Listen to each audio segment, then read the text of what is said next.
Hello, Ed from LosingShapeUpExpert.com. This video is about posture. Now, as a busy mum, on the go, well, even kind of dating, no matter how old the children are, probably has changed your posture somewhat.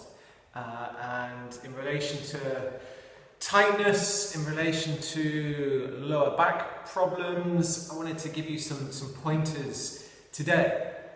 Now, a lot of this stems, if we look at the joint in question, it's probably, the hips are going to be a very, very important factor in this.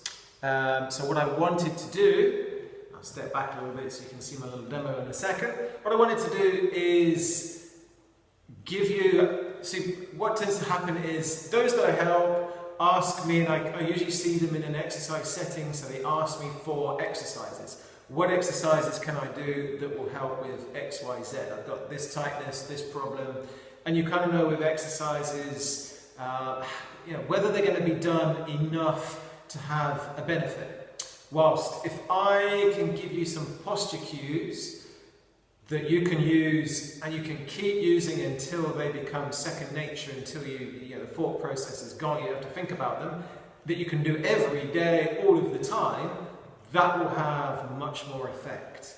So, in terms of most common posture patterns that I tend to see is, and again, pregnancy and having children can massively affect this, as can our general lifestyles. I see that a lot as well, i.e. we sit, I don't know if we're designed to sit, but we sit a lot more than we were designed to sit, which causes certain problems. We mould into the position we find ourselves in the most, basically. So, what tends to happen is we tend to be very tight across hip flexors, across the front of our hips. That tends to get very, very tight. And then what tends to happen, you've probably heard this quite a few times, is the hips tend to naturally at rest tip forwards, or go into what's called anterior tilt. And when that happens, we should have a natural arch or curve of the lumbar spine, and what tends to happen is that curve increases, and then we experience tightness through the lower back. And if that gets severe enough, then we start to feel it, and it manifests itself as pain. And a lot of the time, what tends to happen is all these muscles attach somewhere on the skeleton, and they tend to come in pairs. And when the pair goes a bit wrong, let's say I'm using technical terms today, when the pair goes a bit wrong, that tends to mean you end up with one muscle that tends to be a bit too switched on, shall we say, a bit too switched on, a bit too overworked, overactive. And then the opposing muscle, to allow this to happen, it's called reciprocal inhibition. So I don't get much chance to use long words, and it helps my fragile ego, it helps me feel a tiny bit clever to use those kind of phrases, so that's why they're in there, it's for my benefit. But back to you. The other muscle will tend to be a bit too relaxed, a bit too underactive.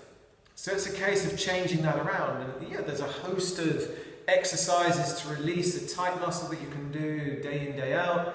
And there's a host of other exercises to strengthen and kind of switch back on the muscle that's a bit underactive, a bit sleepy, if you like.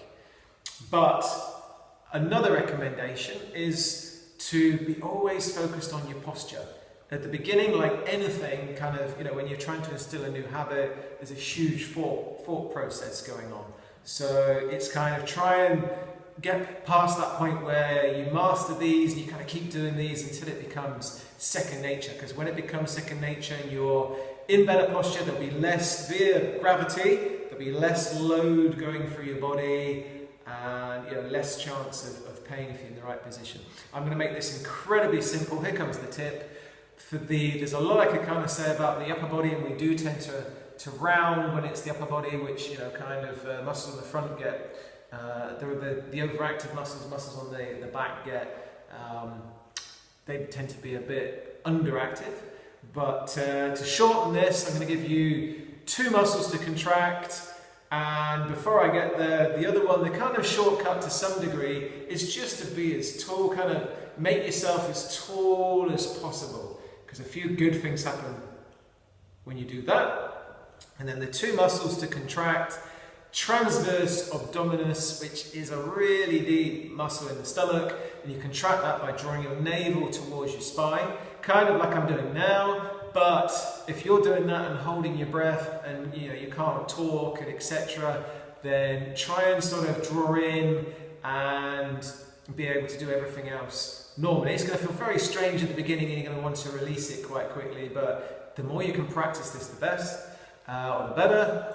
And second is to tighten gluteus maximus, which is the backside muscles. Contract the backside muscles. So my least favourite word in the dictionary is clench, but there is no way around.